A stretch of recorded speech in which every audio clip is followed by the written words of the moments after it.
नमस्कार दोस्तों, हम फिर से लेकर आ चुके हैं आप लोगों के लिए शाम की सभी ताज़ा और बड़ी खबरें। फटाफट अंदाज में एक एक कर बताएंगे आपको आज देश और दुनिया से क्या बड़ी खबरें निकलकर सामने आ रही हैं। लेकिन उससे पहले दोस्तों एक नजर डालेंगे सुर्खियों पर। अशोक गहलोत के ऊपर भड़के असदुद्दीन ओवैसी, बोले अगर वो इंसान मुस्लिम नहीं हिंदू होता तो दौड़कर जाते अशोक गहलोत। कब जाएंगे मिलने जी आरोपियों के। वहीं पर अगली बड़ी खबर में हम आपको बताएंगे दोस्तों, पवन खेड़ा का बीजेपी के ऊपर बड़ा हमला, बोले लोकतंत्र की आवाज दबाने की कोशिश कर रही है बीजेपी। वहीं पर अगली बड़ी खबर में हम आपको बताएंगे दोस्तों, दरअसल आपको बता दें उत्तर प्रदेश की विधानसभा में भयंकर हंगामा। अखिलेश यादव बोले यूपी में काबा, योगी के लिए जमकर मजे। वहीं पर अगली बड़ी खबर में हम आपको बताएंगे दोस्तों, जी दरअसल आपको बताते चले बागेश्वर बाबा को शास्त्र की चुनौती दे डाली है। बताएंगे कौन है ये जिन्होंने चुनौती दी है। वहीं पर अगली बड़ी खबर में हम आपको बताएंगे दोस्तों, पंजाब में भयंकर हंगामा, पुलिस थाने पर चलता रहा 12 घंटे तक नाटक। बताएंगे कि आखिरकार दोस्तों ये क्यों हुआ और किस लिए जो है यहाँ पर पंजाब में इतना बड़ा मामला हो गया। वहीं पर अगली बड़ी खबर में हम आपको बताएंगे दोस्तों, दरअसल आपको बता दें अडानी समूह हुआ पूरी तरीके से बर्बाद। अब तक 20,000 करोड़ रुपए डुबो दिए अडानी ने। वहीं पर अगली बड़ी खबर में हम आपको बताएंगे दोस्तों, अमृतपाल की गृह मंत्री अमित शाह को खुली चुनौती, बोले इंदिरा गांधी की तरह तुम्हें भी चुकाना पड़ेगा। जी हां, इसका हिसाब बताएंगे कि आखिरकार ये अमृतपाल है कौन और क्यों खुली चुनौती दी गृह मंत्री अमित शाह को। वहीं पर अगली बड़ी खबर में हम आपको बताएंगे दोस्तों, दरअसल आपको बताते चले आरजेडी के नेता सुरेंद्र यादव का विवादित बयान, बोले अग्निवीर लाने वाले को फांसी पर लटका दो, जो अग्निवीर योजना लाया है। बताएंगे इनके बारे में भी। वहीं पर दोस्तों जातीय जनगणना को लेकर योगी के मंत्री सूर्य प्रताप का अजीब और गरीब बयान, बोले योगी का काम नहीं। अब आप बताइए, ये जो जातीय जनगणना वो योगी का काम नहीं है तो फिर किसका काम है, इसके बारे में भी आपको बताएंगे। वहीं पर अगली बड़ी खबर में हम आपको बताएंगे दोस्तों, फारूक अब्दुल्ला का बीजेपी के ऊपर बड़ा हमला। 370 हटने के बाद देश में और तनाव हो गया है जम्मू कश्मीर में, इसके बारे में भी बताएंगे। तो सारी खबरें फटाफट अंदाज में देंगे, एक एक कर देंगे। फिलहाल खैर चलिए बढ़ते हैं सबसे पहली और सबसे बड़ी खबर की ओर। दरअसल दोस्तों आपको बताते चले, भारतीय जनता पार्टी के ऊपर गरजे असदुद्दीन ओवैसी, बोले फिलहाल इंसाफ की कोई उम्मीद नहीं, जुनैद और आसिफ को नहीं मिल रहा है इंसाफ। बीजेपी और कांग्रेस दोनों को घेरा। दरअसल आपको बताते चले दोस्तों, अब तक जो यहाँ पर कांग्रेस के इमरान प्रतापगढ़ी हालांकि कांग्रेस के नेता हैं और वो जुनैद आसिफ के परिवार से जाकर मिल चुके हैं, लेकिन ओवैसी ने आपको बताते चले गहलोत पर निशाना साधते हुए कहा है कि अब तक अगर कोई हिंदू परिवार होता या हिंदू लड़का होता उन जुनैद और आसिफ की जगह, तो अब तक अशोक गहलोत उनसे मिलने पहुंच गए होते। आपको बताते चले जो ओवैसी हैं उन्होंने सवाल पूछा है कि आखिरकार अशोक गहलोत कब जाएंगे उस परिवार से मिलने जिनके 2 बेटों को गिरफ्तार कर उनको मार दिया गया, अगवा कर। आपको बताते चले दोस्तों, ठीक है योगी ये सवाल पूछ रहे हैं ओवैसी, ठीक है, लेकिन दोस्तों असदुद्दीन ओवैसी इन चीजों के जरिए वोटों को साधने का काम भी करते हैं। ये बात तो खैर सब जानते हैं दोस्तों कि हमारे देश में किस तरीके की चीजें चल रही हैं, लेकिन अभी कांग्रेस के पास पूरी पावर नहीं है। अगर पीएम वाली पावर होती तो शायद उसको जल्द से जल्द इंसाफ मिलता। आप भी जानते हैं दोस्तों कि राजस्थान पुलिस अपना काम पे लगी हुई है। हालांकि इमरान प्रतापगढ़ी कांग्रेस के दिग्गज नेता है, वो वहां पर गए, उनके परिवार को यह आश्वासन दिया कि वो इंसाफ जरूर दिलाएंगे। और बात सिर्फ इतनी सी नहीं है दोस्तों, ओवैसी जानबूझकर अशोक गहलोत कांग्रेस ये सब कुछ कर रहे हैं ताकि दोस्तों जो मुस्लिम वोटर हैं वो ओवैसी की तरफ आ जाए। असदुद्दीन ओवैसी बड़ी ही चालाकी से काम करने वाला इंसान है दोस्तों। मैं मानता हूं कि ओवैसी मुस्लिमों के लिए आवाज उठाते हैं, लेकिन दोस्तों उस आवाज उठाने में भी ओवैसी अपना फायदा ढूंढते हैं। आपने देखा होगा कई बार असदुद्दीन ओवैसी सिर्फ एक चीज कहते हैं कि अब आप खुद ही देख लो, आप कांग्रेस को वोट मत देना, हमें देना, क्योंकि हम आपके काम आएंगे। आपको अगर जनता ने वोट दे भी दिया तो आप उखाड़ी क्या लोगे, आप क्या ही कर लोगे। आप समझिए दोस्तों, ना ओवैसी सीएम बन सकते हैं, ना ओवैसी किसी बड़े पद पर जा सकते हैं, क्योंकि इतने वोट उनको मिलने से रहे। तो ओवैसी जानबूझकर लोगों के मन में ये वहम पैदा कर रहा है दोस्तों। अगर बोलना ही है तो हरियाणा की सरकार से बोलिए, जो कि लगातार राजस्थान पुलिस को एक तरीके से दोस्तों आप समझिए तफ्तीश करने से रोक रही है। अब तक दोस्तों वो आरोपी फरार हैं हरियाणा पुलिस की वजह से, लेकिन ओवैसी किस पे निशाना साध रहा है? कांग्रेस के ऊपर। हालांकि ओवैसी की बात में दम है, ऐसी बात नहीं है, ओवैसी की बात बिल्कुल ठीक है कि अशोक गहलोत को भी मिलने जाना चाहिए। फिलहाल चलिए बढ़ते हैं एक और अगली बिग ब्रेकिंग की तरफ। बता दोस्तों अगली जो बड़ी खबर निकल कर आ रही है आपको बताते चले दोस्तों, उत्तर प्रदेश की विधानसभा में हुआ भयंकर हंगामा, अखिलेश ने लिए योगी के मजे, बोले यूपी में काबा। जी हाँ, दरअसल आपको बताते चले कल अखिलेश यादव ने योगी सरकार के मजे लिए और उसके बाद अखिलेश ने आज बोला है कि फिलहाल उन्होंने विधानसभा में जो भी बोला वो सही है, बीजेपी उन सब चीजों से भाग रही है।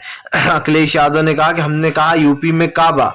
आप समझिए दोस्तों, अखिलेश ने साफ, सामने योगी बैठे हुए थे सदन में, अखिलेश ने खूब ठहाके लगवाए लोगों को। अखिलेश यादव ने कहा कि फिलहाल एक लड़की अगर गाना गाती है और बोलती है यूपी में काबा तो इसमें चिढ़ने की जरूरत क्या है। अगर हमारे साथ उसने ये किया होता, हमारे ऊपर कोई गाना बनाया होता तो हम उसको कभी गिरफ्तार नहीं करवाते, ना उसके ऊपर कार्रवाई करते, ना उसे नोटिस थमाते। आपको बताते चले अखिलेश यादव ने योगी की तरफ निशाना साधते हुए कहा कि मैं एक पहला ऐसा मुख्यमंत्री हूं जिसने अपनी कार्टून वाली बुक छपवाई थी। आपको बताते चले दोस्तों, जब लोग हंसने लगे तो अखिलेश यादव ने कहा ये मत समझना कि कार्टून वाली बुक मैंने इसलिए छपवाई थी क्योंकि उस बुक को लोगों ने, आपको बता दें अखिलेश ने कहा कि मेरे अंदर हिम्मत है। अखिलेश यादव ने यह भी कहा कि तुम इस फिराक में मत रहना कि तुम्हारी भी कार्टून वाली बुक छप जाएगी, क्योंकि कार्टून के कार्टून नहीं छपा करते हैं। आपको बताते चले दोस्तों, अखिलेश यादव ने जमकर मजे ले लिए। अखिलेश ने कहा कि फिलहाल इतनी जगह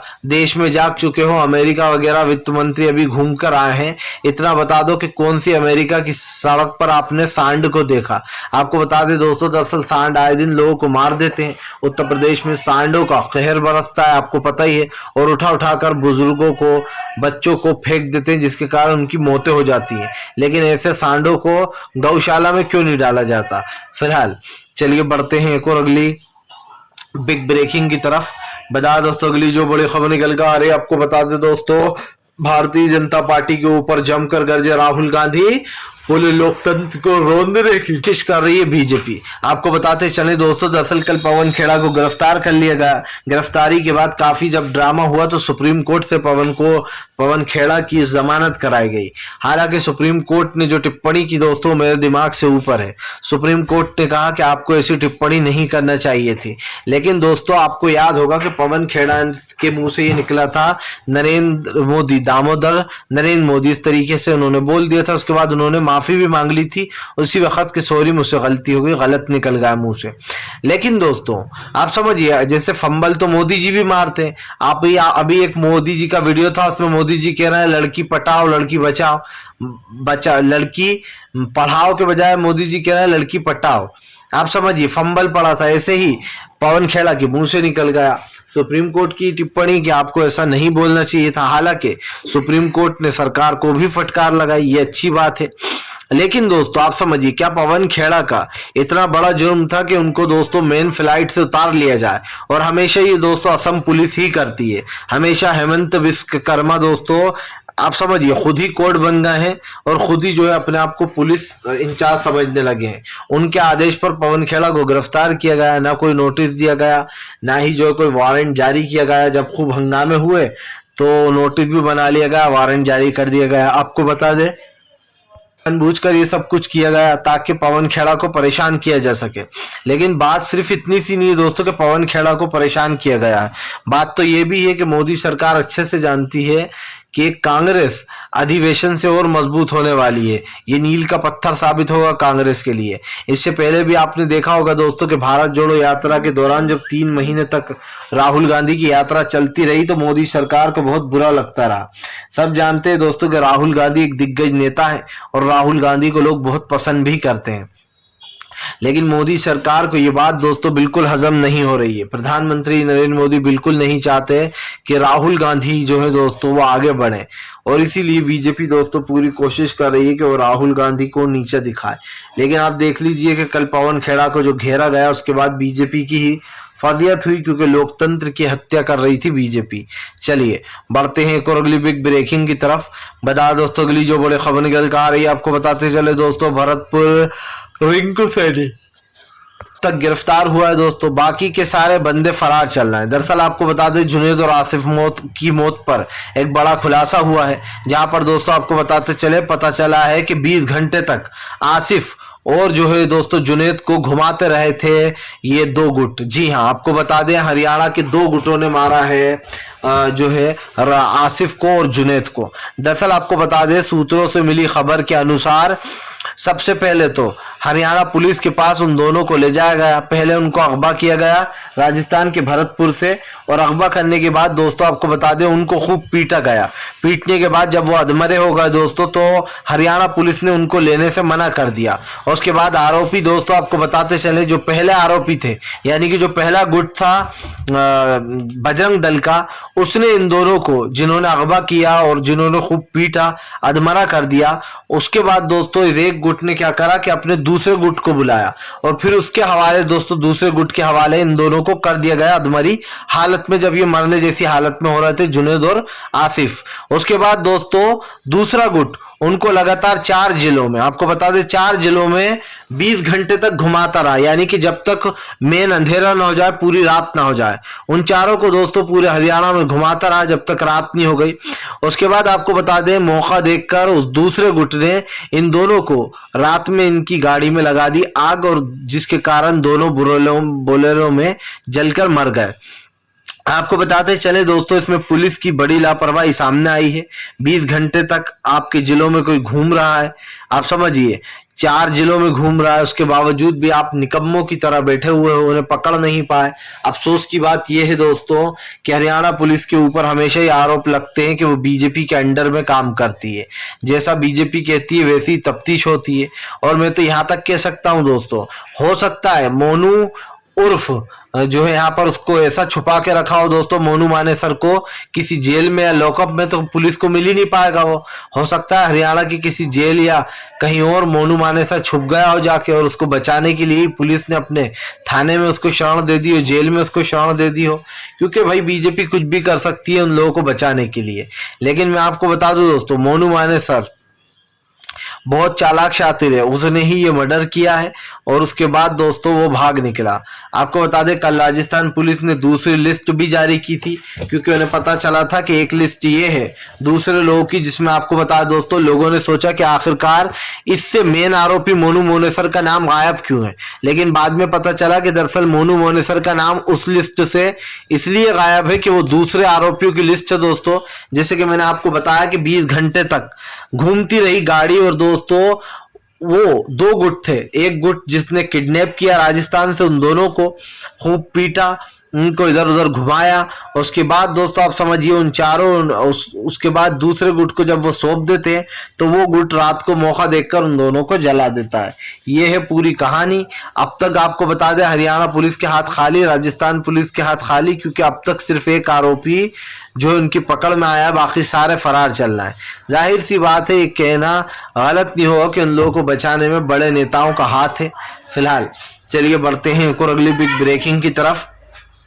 बता दोस्तों अगली जो बड़ी खबर निकल कर आ रही है, आपको बताते चले दोस्तों, गृह मंत्री अमित शाह को अमृतपाल की खुली चुनौती, बोले इंदिरा गांधी जैसा चुकाना पड़ेगा कर्ज। आपको बताते चले दोस्तों, इंदिरा गांधी की कथित तौर पर गोलियां मारकर हत्या कर दी गई थी। आपको याद होगा कि इंदिरा गांधी को उन्हीं के सिक्योरिटी गार्डों ने दोस्तों गोलियों से भून दिया था। इंदिरा गांधी को तब पता नहीं था कि उनकी जिंदगी का आज आखिरी दिन है और जो उनकी रक्षा करते वही उनके भक्षक बन जाएंगे। अब आपको बता दें कल दरअसल दोस्तों एक बहुत बड़ा कांड हो गया पंजाब में। पंजाब में आपको बताते चले तूफान सिंह की गिरफ्तारी के बाद जमकर हंगामा हुआ और उनको बाहर निकालने की मांग चलने लगी। आपको बताते चले दोस्तों, अमृतपाल जो है वो खालिस्तानी समर्थक माने जाते हैं, माना जाता है कि ये खालिस्तानियों का समर्थक है। लेकिन आपको बता दें दोस्तों, अमृतपाल ने जैसे ही वहां पर ये तूफान सिंह की गिरफ्तारी हुई, लोगों ने ढेर मचा दिया और वहां पर आपको बताते चले दोस्तों, पंजाब की पुलिस जो है वो बेबस नजर आई। साफ दिखाई दे रहा था दोस्तों, पूरा हुजूम भर गया, लोगों के पास तलवार भाले पता नहीं क्या क्या था, जिसके बाद पुलिस ने भी दोस्तों आप समझिए पीछे हटना ही बेहतर समझा। दरअसल यहाँ पर सीधी वो चल रही थी कि अमृतपाल को छोड़ा जाए। आपको बताते चले दोस्तों, अमृतपाल जो है उन्होंने सीधी अमित शाह को चुनौती दे दी है कि फिलहाल इसका कर्ज चुकाना पड़ेगा इंदिरा गांधी की तरह। आपको बता दें 1994 में स्वर्ण मंदिर पर किया था कब्जा इसी ने। जी हाँ, भिंडवाड़ा आपको याद होगा दोस्तों, भिंडवाड़ा जो था उसमें 1984 में स्वर्ण मंदिर जो था उस पर कब्जा कर लिया था अमृतपाल ने। मानते हैं उसको इसीलिए अपना आदर्श माना जाता है दोस्तों। ये अमृतपाल जो है स्वर्ण को अपना आदर्श मानता है। तो ये साफ दिखाई दे रहा है कि कल जो पंजाब में इतना बड़ा ड्रामा हुआ है उसमें साफ दिखाई दे रहा है कि दोस्तों आम आदमी पार्टी की जो सरकार है वो पूरी तरीके से फेल हो चुकी है। लेकिन अमृतपाल को माना जा रहा है दोस्तों कि वहां पर फंसाने की भी कोशिश हो रही थी। अब एक चीज साफ हो गई है कि जो बीजेपी है दोस्तों उसको अमृतपाल ने खुली चुनौती दे दी है। आखिरकार इसके क्या मायने हैं ये जरा समझिए, क्योंकि जैसे कि मैंने कहा कि उसने उस चीज का दोहराया दोस्तों कि जो इंदिरा गांधी को चुकाना पड़ा था वैसे ही अमित शाह को भी चुकाना पड़ेगा और खुली चुनौती दी है। यानी कि मतलब साफ है दोस्तों कि फिलहाल यहाँ पर जो भी हमारे देश में जो लोकतंत्र के साथ हत्याएं हो रही हैं उसका शिकार खुद बीजेपी भी बन रही है। क्योंकि बीजेपी ने आज इतना तनाव भर दिया, लोगों के दिलो दिमाग में नफरत भर दी है दोस्तों कि आज सब लोग नफरत की भाषा बोल रहे हैं और इसीलिए कई लोग तो बीजेपी के नेता दोस्तों मुंह छुपाकर ही भाग लेते हैं। चलिए बढ़ते हैं एक और अगली बिग ब्रेकिंग की तरफ। बता दोस्तों अगली जो बड़ी खबर निकल कर आ रही है आपको बता दोस्तों आरजेडी नेता दोस्तों सुरेंद्र यादव का विवादित बयान, बोले अग्निवीर योजना लाने वाले को सूली पर लटका दो। दरअसल दोस्तों आपको बताते चले अग्निवीर योजना लाने वाले के खिलाफ जमकर भड़कते हुए नजर आए आरजेडी के नेता ने दोस्तों आपको बताते चले सीधे सीधे सुरेंद्र यादव ने सरकार पर हमला बोलते हुए कहा कि जो भी आड़ी टेढ़ी ये योजना लाता है उसको जो है यहाँ पर उल्टा लटका दो। आपको बताते चले दोस्तों दरअसल ये पूरा मामला अग्निवीर योजना से शुरू हुआ है और सुरेंद्र यादव आरजेडी के नेता हैं। उनका कहना है कि फिलहाल जानबूझकर युवाओं के भविष्य के साथ खेला गया और अग्निवीर योजना लाई गई। हालांकि उन्होंने विवादित बयान भी दे दिया। इस दौरान उन्होंने साफ कहा कि फिलहाल जो भी अग्निवीर योजना लाया उसको जो है यहाँ पर उल्टा लटका दो। जाहिर सी बात है कि सुरेंद्र यादव जो है वो फांसी पर लटकाने की बात कर रहा है दोस्तों। इसका मतलब साफ हो गया है कि फिलहाल आरजेडी अभी भी बीजेपी को लगातार घेरने में लगी है, क्योंकि ये मुद्दा एक बहुत बड़ा मुद्दा भी था अग्निवीर योजना का। चलिए बढ़ते हैं एक और अगली बिग ब्रेकिंग की तरफ। बता दोस्तों अगली जो बड़ी खबर निकल कर आ रही, फारूक अब्दुल्ला ने बीजेपी के ऊपर बोला बड़ा हमला, बोले फिलहाल इस वक्त जम्मू कश्मीर की हालत बद से बदतर, 370 हटने के बाद हुआ ये और बुरा हाल। आपको बता दें दोस्तों मोदी सरकार हमेशा से लोगों से कहती रही है कि फिलहाल बहुत अच्छा काम कर रहे हैं हम, सब कुछ अच्छा हो रहा है और जम्मू कश्मीर के हालात सुधर गए। लेकिन दोस्तों जम्मू कश्मीर की असलियत क्या है ये आप भी जानते हैं, कैसे जम्मू कश्मीर लगातार बर्बाद हो रहा है। इस चीज को लेकर दोस्तों आपको बताते चले जमकर भड़ास भी निकाली है और अब इसमें सरकार बुरी तरीके से घिर गई है। आपको बताता चलूं दोस्तों सरकार को घेरने के चक्कर में बीजेपी भी घिर चुकी है, क्योंकि मैंने आपसे पहले भी कहा था कि फिलहाल इन चीजों को लेकर फारूक अब्दुल्ला हो या तमाम वो नेता हर किसी को चिंता जाहिर की बात है। अब देखना ये भी है दोस्तों कि फिलहाल बीजेपी इस चीज पर क्या करती है, क्योंकि हमें तो एक चीज साफ दिखाई दे रही है कि जम्मू कश्मीर के हालात 370 हटने के बाद बद से बदतर हो गए। कश्मीरी पंडित वहां पर रह नहीं पा रहे हैं, टारगेट किलिंग एक के बाद एक हो रही है।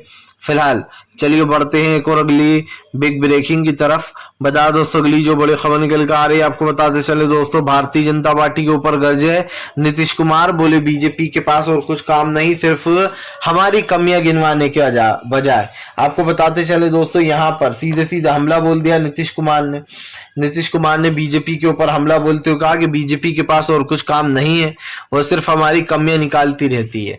जाहिर सी बात है दोस्तों बीजेपी कि ये बात तो नीतीश की सही है कि बीजेपी दोस्तों सिर्फ कमियां निकालने पर बिलीव करती है, वो कमियां निकालती भी रहती है। फिर से एक बार नीतीश कुमार के ऊपर जमकर भड़कते हुए नजर आए हैं नीतीश कुमार बीजेपी के ऊपर, क्योंकि जाहिर सी बात है गठबंधन की सरकार चल रही है आरजेडी और जेडीयू की और ये बीजेपी को बर्दाश्त कतई नहीं है। फिलहाल दोस्तों हम तो आपसे बस एक ही बात कहेंगे, वीडियो अच्छा लगे तो लाइक करें, चैनल पे पहली बार आए सब्सक्राइब दोस्तों जरूर कर लें ताकि ऐसी वीडियो आपको